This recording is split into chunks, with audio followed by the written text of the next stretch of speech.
Good evening student. मैं नंद तिवारी आप सबका चाणक्य क्लासेस लर्निंग में हार्दिक स्वागत करता हूँ।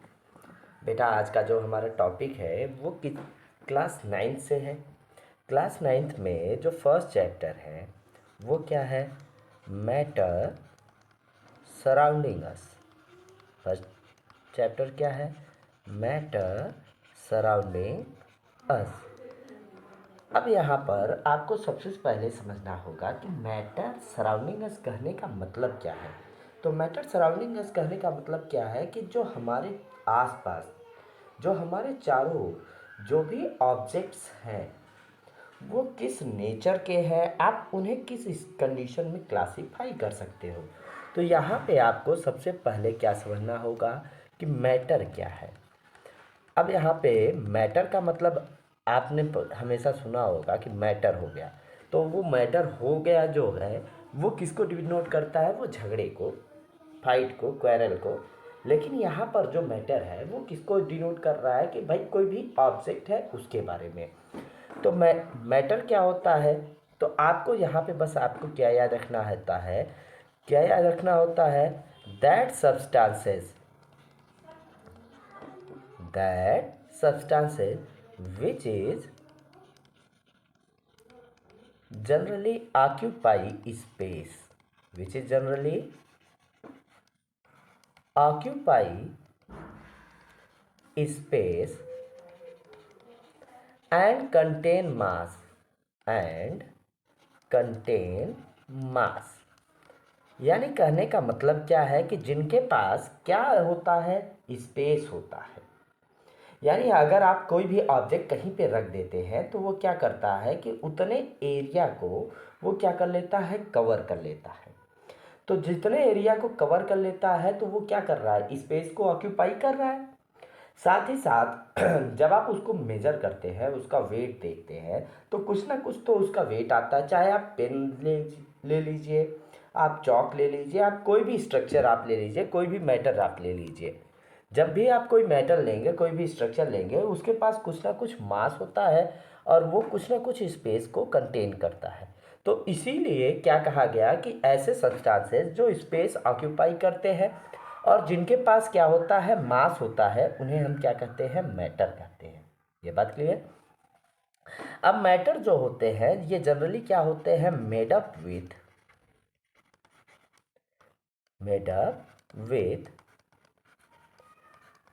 Tiny particles. अब यहाँ पे टाइनी पार्टिकल्स कहने का मतलब क्या है कि जो भी मैटर होगा, जो भी सब्सटेंस होता है वो क्या होता है? छोटे छोटे पार्टिकल्स से बना होता है। अब ये जो छोटे छोटे पार्टिकल से बना होता है जिसके कारण ही इनमें क्या होता है कि कुछ ऐसी प्रॉपर्टी होती है कि जो कि मैटर को स्पेस में क्या करती है? सुटेबल बनाती है। और साथ ही साथ इनमें जो मैटर होते हैं, इनमें जो स्पेस होता है, इसकी वजह से ये क्या करते रहते हैं? कंटिन्यूअसली मूव करते रहते हैं। ये बात क्लियर है? अब आपको एक चीज़ यहाँ पे और क्या याद रखना है? Particles of matter. क्या याद रखना है? Particles of matter attract each other. Particles of matter attract each other. यानी जो भी मैटर के पार्टिकल होते हैं वो एक दूसरे को क्या करते हैं? अट्रैक्ट करते रहते हैं। क्या करते हैं? अट्रैक्ट करते हैं। ये बात क्लियर है? अब हम जब नेक्स्ट बात करते हैं तो वो किसके लिए बात करते हैं? वो बात करते हैं स्टेट ऑफ मैटर। इसकी बात करते हैं स्टेट ऑफ मैटर की। अब यहाँ पे आपको सबसे पहले क्या समझना है कि स्टेट क्या होता है। क्या समझना होता है कि स्टेट क्या होता है? तो आपको याद क्या रखना है? इन विच कंडीशन और situation, in which condition or situation any particles are arranged, any particles are arranged, that is state। कहा क्या जा रहा है कि ऐसा कंडीशन और सिचुएशन जिसमें कोई भी पार्टिकल क्या होते हैं, अरेंज होते हैं, उसी अरेंजमेंट को हम लोग क्या कहते हैं, स्टेट कहते हैं। क्या बोलते हैं, स्टेट। ये बात क्लियर है। यानी जो भी चीज़ें जैसे भी नेचर में स्टेबल होती हैं, नेचर में जिस कंडीशन में स्टेबल होती है, उसी कंडीशन के अकॉर्डिंग हम लोग क्या डिफाइन करते हैं, स्टेट डिफाइन करते हैं। In our nature state are classify states are classified into three parts. Classify into three part. अब जो हमारा नेचर है, उस नेचर के अकॉर्डिंग हम स्टेट को कितने पार्ट्स में क्लासिफाई करते हैं, 3 पार्ट। कौन कौन से, first solid, second one liquid and third one gas. किसमें क्लासिफाई करते हैं, सॉलिड में, लिक्विड में और गैस में। ये बात क्लियर है। यानी अगर आपसे स्टेट पूछा जाए तो स्टेट आप क्या कहेंगे कि किसी भी पार्टिकल का वह कंडीशन और सिचुएशन जिसमें पार्टिकल अरेंज होता है, क्या कहलाएगा, स्टेट कहलाएगा। और स्टेट के अकॉर्डिंग हम क्या करते हैं, जो मैटर होता है उसे हम कितने पार्ट्स में डिफाइन करते हैं, 3 पार्ट। कितने पार्ट्स में डिफाइन करते हैं, 3। कौन कौन से, सॉलिड, लिक्विड एंड गैस। ये बात क्लियर है। अब यहाँ पे हम बात करेंगे difference in between solid, liquid and gas के बारे में। किसके बारे में बात करेंगे, डिफरेंस इन बिटवीन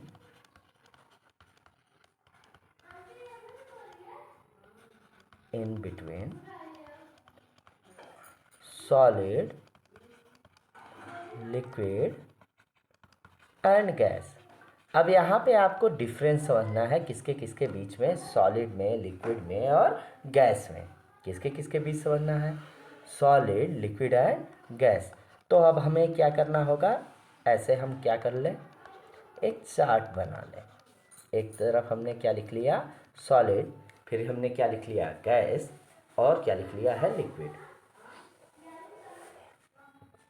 अब यहाँ पे सबसे पहली कंडीशन हम यहाँ पे सॉलिड में। अब यहाँ पे हम सबसे पहली चीज़ इसके डिफिनीशन की बात करते हैं। किसकी बात करते हैं, डेफिनीशन की। तो डेफिनीशन के अकॉर्डिंग अगर हम बात करें तो उससे पहले हमें यहाँ पे क्या करते हैं कि शेप। तो जो सॉलिड होता है, सॉलिड का शेप क्या होता है, डेफिनिट।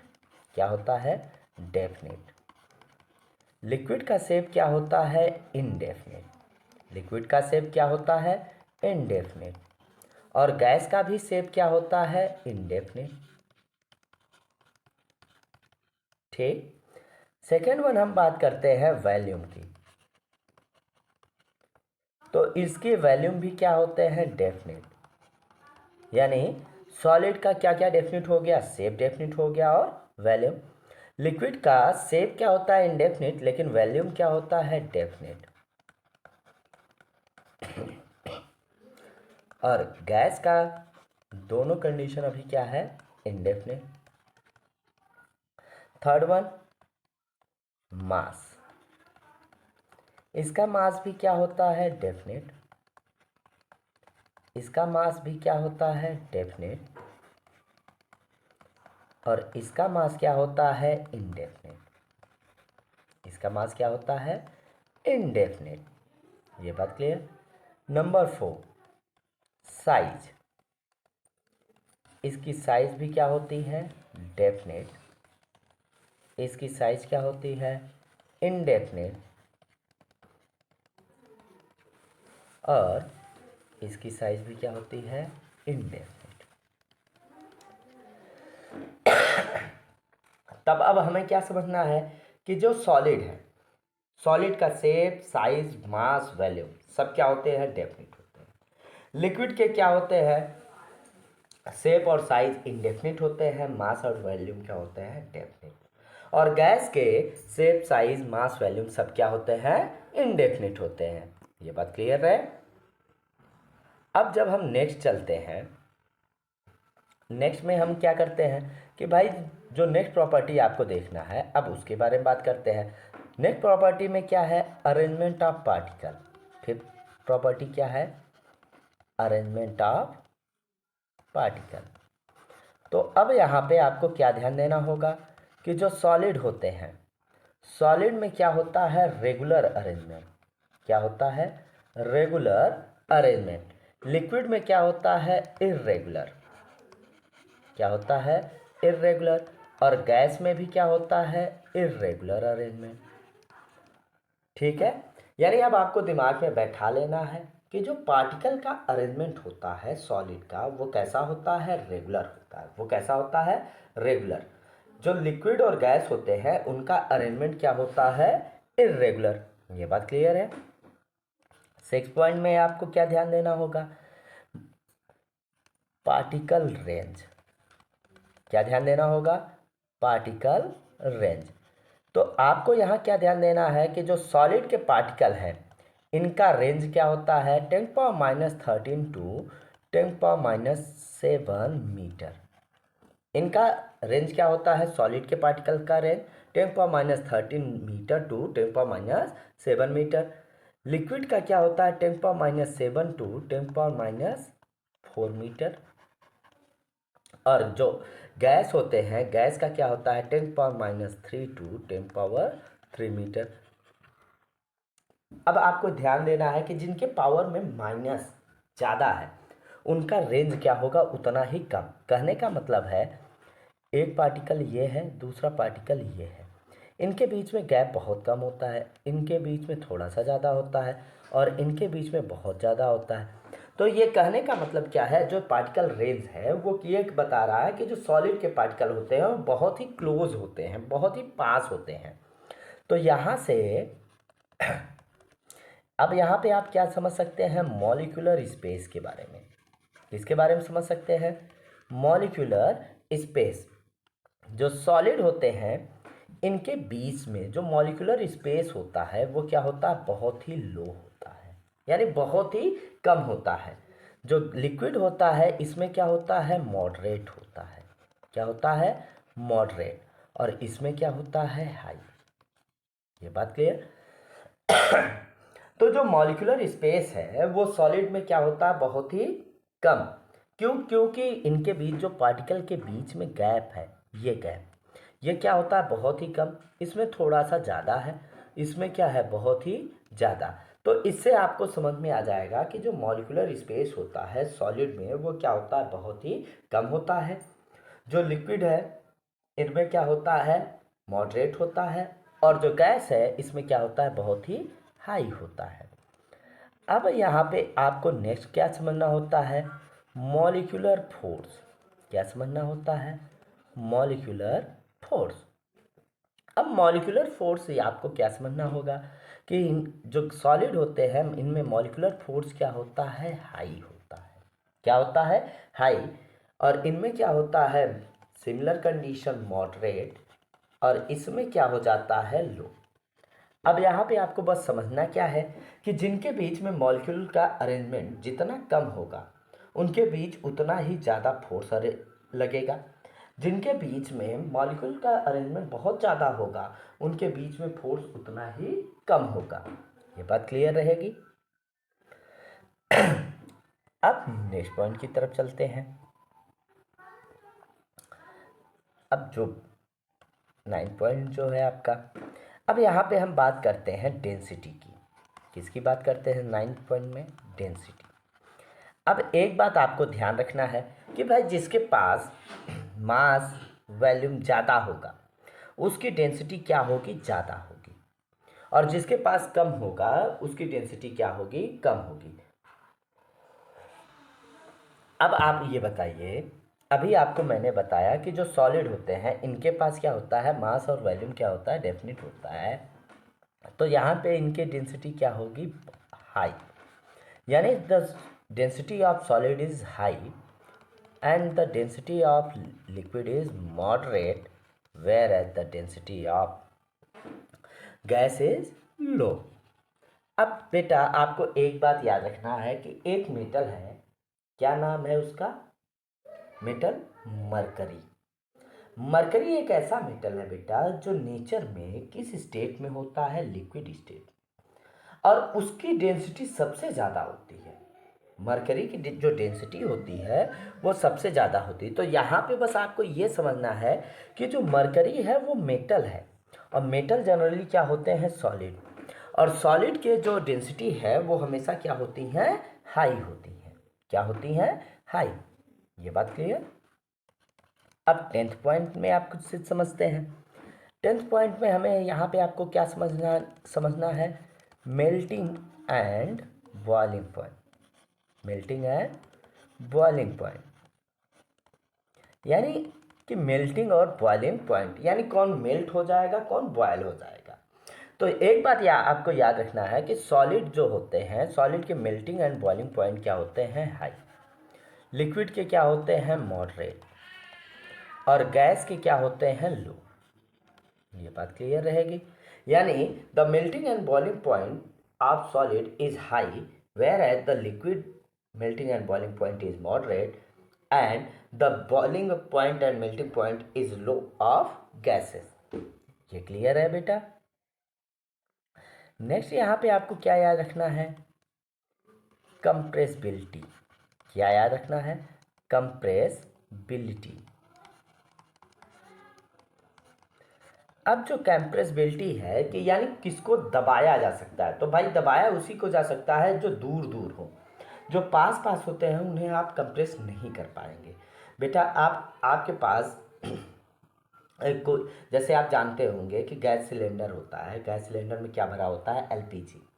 एलपीजी को क्या किया जाता है कि 14.2 केजी एलपीजी को गैस सिलेंडर में फिल किया जाता है। तो गैस सिलेंडर में फिल करते समय क्या करते हैं कि उसे एक कंडीशन में यानी low temperature and high pressure पे क्या करते हैं, कंप्रेस कर देते हैं। तो ये जो कंप्रेसिबिलिटी नेचर है ये किस में होता है, ये नेचर होता है गैसेस में ज़्यादा। तो यहाँ से बस आपको याद रखना है कि कंप्रेसिबिलिटी सॉलिड का क्या होता है, लो, लिक्विड का क्या होता है, मॉडरेट, और गैस का क्या होता है, हाई। ये बात क्लियर है। और लास्ट वन पॉइंट आपको क्या यहाँ पे याद रखना है, विस्कोसिटी। अब विस्कोसिटी को हम लोग यहाँ पे फ्लो ऑफ नेचर से समझ सकते हैं कि कौन फ्लो कर सकता है। तो आपको बस यहाँ क्या याद रखना है कि भाई फ्लो करना यानी बहना। अब बहेगा कौन, जो ज़्यादा, तो जिसके मॉलिक्यूल जो है वो बहुत ज़्यादा दूर दूर हो। तो बहने की क्षमता किसके पास होती है, तो भाई सॉलिड के पास नहीं होती, तो नो विस्कोसिटी। इसके पास क्या होती है, लो विस्कोसिटी, और इसके पास क्या होती है, हाई विस्कोसिटी। तो यहाँ पे आपको बस एक चीज़ समझना था कि यहाँ पे प्रॉपर्टी आपने समझा सॉलिड लिक्विड गैस के। तो सॉलिड लिक्विड गैस में आपने क्या क्या प्रॉपर्टी समझी, सबसे पहले आपने समझा shape, size, mass and volume.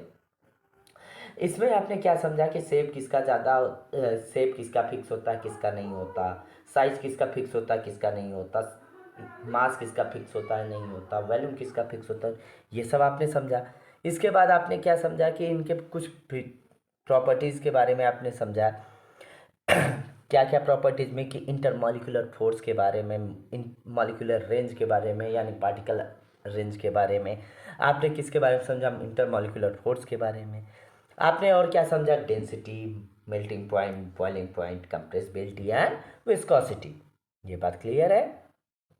अब यहाँ पे आपको क्या समझना है कि यहाँ पे आपको समझना है कि जो सॉलिड है, अब यहाँ पे थोड़ा सा हम बात करेंगे सॉलिड के लिए। एक डेफिनीशन आपको माइंड में बैठाना है। क्या बैठाना है, at a room temperature, at a room temperature which shape, size, mass and volume are fixed। अब कहा क्या गया बेटा कि रूम टेम्परेचर पर जिसका शेप, साइज, मास और वॉल्यूम ये सब फिक्स है तो वो क्या होगा, सॉलिड होगा। दूसरी कंडीशन आपको यहाँ पे किसके लिए समझनी होगी, लिक्विड के लिए। अब यहाँ पे बस आपको क्या समझना है, at a room temperature, at a room temperature, mass and volume are fixed, mass and volume are fixed, but shape and size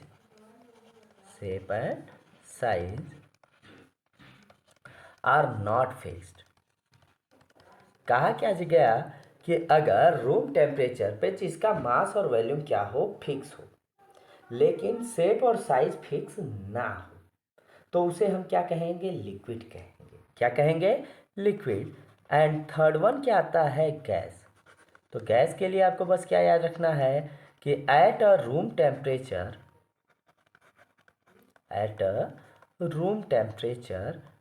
mass, volume, shape and size are not fixed। कहा क्या जा रहा है कि रूम टेम्परेचर पर जिसका मास, volume, shape और size fix ना हो। अब यहाँ पे बेटा आपको क्या समझना है कि ये हम बार बार डेफिनेशन में रूम टेम्परेचर ही क्यों ले रहे हैं। तो यहाँ पे आपको समझना पड़ेगा कि रूम टेम्परेचर क्यों लिया जा रहा है। तो देखिए, जब हम रूम टेम्परेचर की बात करते हैं तो रूम टेम्परेचर में जनरली आप क्या समझते हैं कि जो कमरे का ताप है, आपने देखा होगा कि प्लास्टिक कमरे के ताप पर क्या होता है, सॉलिड होता है। जैसे ही आप थोड़ा सा उसे हीट देते हो तो वैसे ही वो मेल्ट होने लगता है, तो वो लिक्विड स्टेट में आने लगता है।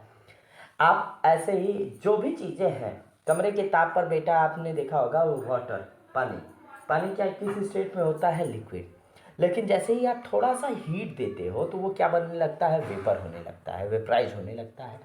और आप जैसे ही थोड़ा सा हीट उसका कम करते हो, उसका टेम्परेचर कम करते हो, वैसे ही वो क्या होने लगता है, सॉलिड होने लगता है। तो जैसे ही ये कमरे के ताप से ये चेंजेस होने लगते हैं, वैसे ही उनका जो स्टेट है वो क्या होने लगता है, चेंज होने लगता है। ठीक। तो अब नेक्स्ट पॉइंट में हम क्या बात करेंगे, जो स्टेट ऑफ मैटर है, इसमें हमें नेक्स्ट पॉइंट में क्या समझना है कि ये जो कन्वर्जन है ये चेंज कैसे होते हैं, यानी चेंज ऑफ मैटर। क्या समझना है, चेंज ऑफ मैटर। अब बेटा हम बात करते हैं मैटर कैन चेंज, यानी चेंज ऑफ मैटर के बारे में। किसके बारे में बात करेंगे, चेंज ऑफ मैटर। यानी अब यहाँ पे आपको क्या समझना है कि कोई भी मैटर है, कोई भी सब्सटेंस है, कोई भी लिक्विड है, सॉलिड है, गैस है, क्या वो आपस में अपनी स्टेट को चेंज कर सकते हैं। तो अब यहाँ पे बस आपको क्या समझना है कि any substances generally shows change in their nature due to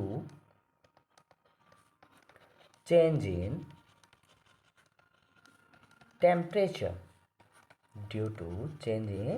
temperature, कहा यह जा रहा है बेटा कि अगर हम किसी भी सब्सटेंसेस में क्या करते हैं, जो टेम्परेचर है उसको क्या कर देते हैं, चेंज कर देते हैं। क्या करते हैं, चेंज करते हैं। तो चेंज करने के बाद जो मैटर होता है, जो सब्सटेंसेस होता है, वो अपने नेचर को क्या कर लेता है, चेंज कर लेता है। तो अब इसके अकॉर्डिंग हम क्या कर सकते हैं कि जो मैटर होता है, जैसे ही हम टेम्परेचर देते हैं या टेम्परेचर निकालते हैं, तो ये जनरली क्या करता है, सॉलिड से लिक्विड, लिक्विड से गैस, या इसका उल्टा वाइस वर्सा, यानी गैस से लिक्विड, लिक्विड से सॉलिड, इसमें ये क्या करने लगता है, कन्वर्जन करने लगता है। क्या करने लगता है, कन्वर्जन करने लगता है। तो अब यहाँ पे आपको कैसे समझना है, इसके बारे में आपको समझना है। तो अब आप बस यहाँ पे पहले आपको समझना है कि हमने ले लिया यहाँ पे सॉलिड, यहाँ पे हमने क्या ले लिया, लिक्विड, और हमने यहाँ पे क्या ले लिया, गैस। ठीक है। अब जैसे ही सॉलिड्स को हम लोग क्या देंगे, हीट देंगे। क्या देंगे, हीट। तो ये किस में कन्वर्ट हो जाएगा, लिक्विड में। और लिक्विड को हीट देंगे, और सॉरी लिक्विड को हम क्या करेंगे, फ्रीज करेंगे, हीट रिलीज कराएंगे, तो ये लिक्विड किस में कन्वर्ट हो जाता है, सॉलिड में। ऐसे ही सॉलिड को हम क्या करेंगे, हीट देंगे। क्या करेंगे बेटा, हीट देंगे। तो जैसे ही हम इसे हीट देंगे तो ये किस में कन्वर्ट हो जाएगा, गैस में।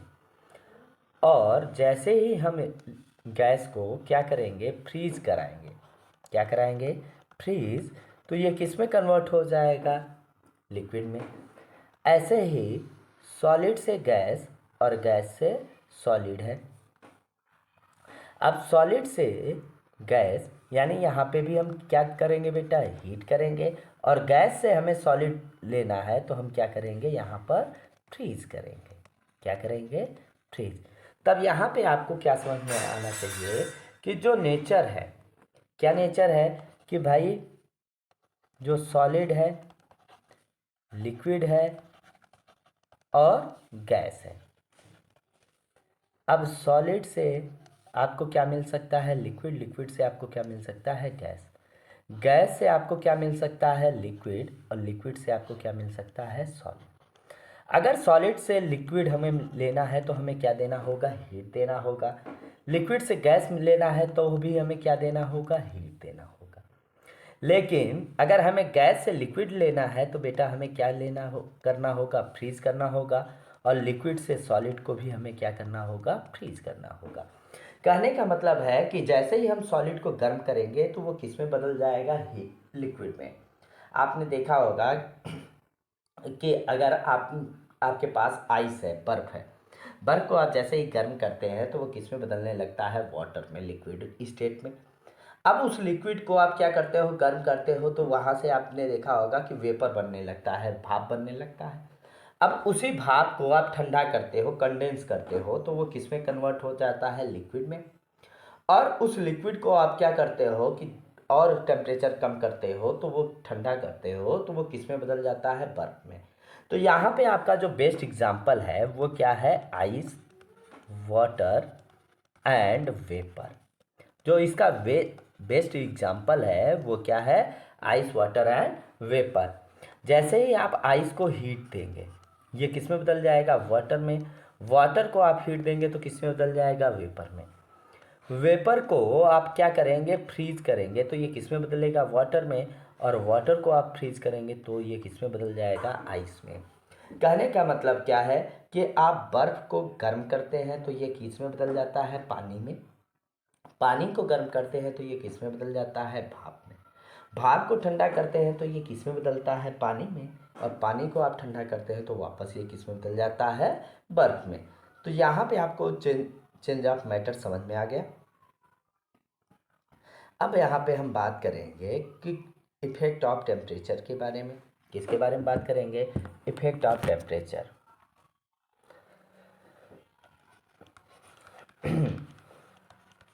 अब इफेक्ट ऑफ टेम्परेचर,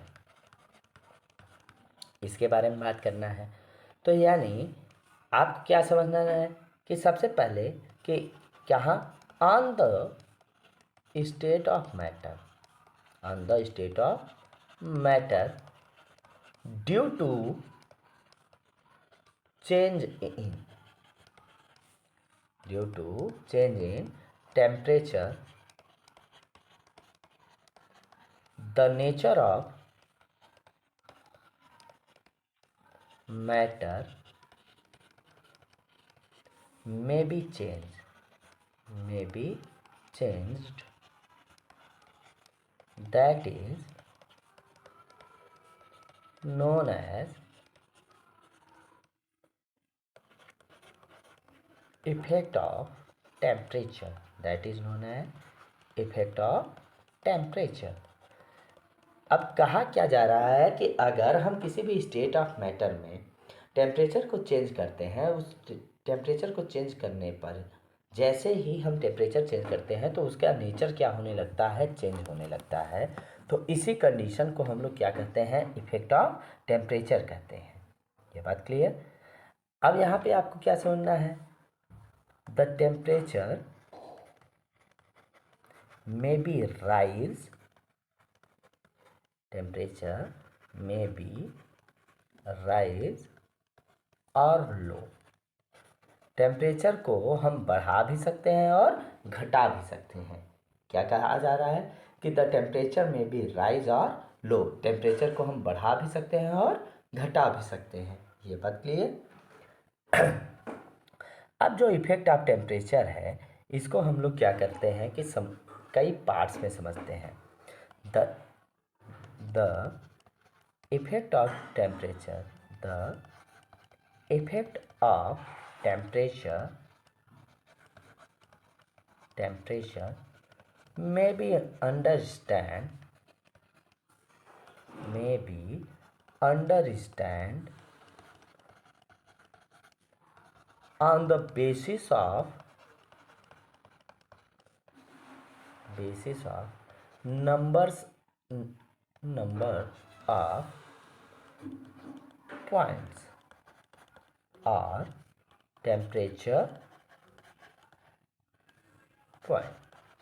कहा क्या जा रहा है कि ये जो इफेक्ट है टेम्परेचर का उससे हम नंबर ऑफ पॉइंट्स के अकॉर्डिंग या टेम्परेचर पॉइंट के अकॉर्डिंग हम लोग क्या कर सकते हैं, समझ सकते हैं। किसके अकॉर्डिंग हम लोग समझ सकते हैं? नंबर ऑफ पॉइंट और टेम्परेचर पॉइंट्स के अकॉर्डिंग। तो अब यहाँ पे आपको क्या याद रखना है, कौन कौन से पॉइंट आपको याद रखने हैं? तो यहाँ पे सबसे पहले आपको क्या याद रखना है? Melting point. क्या याद रखना है? Melting point. सेकेंड वन आपको क्या याद रखना है? Boiling point. सेकेंड वन आपको क्या याद रखना है? Boiling point. थर्ड वन आपको क्या याद रखना है? Latent heat of fusion. क्या याद रखना है आपको? Latent heat of fusion. ठीक है। और क्या आपको याद रखना है फोर्थ वन में? Latent heat of vaporisation. क्या याद रखना है? Latent heat of vaporisation. और आपको क्या याद रखना है? यहाँ पर आपको यहाँ याद रखना है फ्रीजिंग पॉइंट।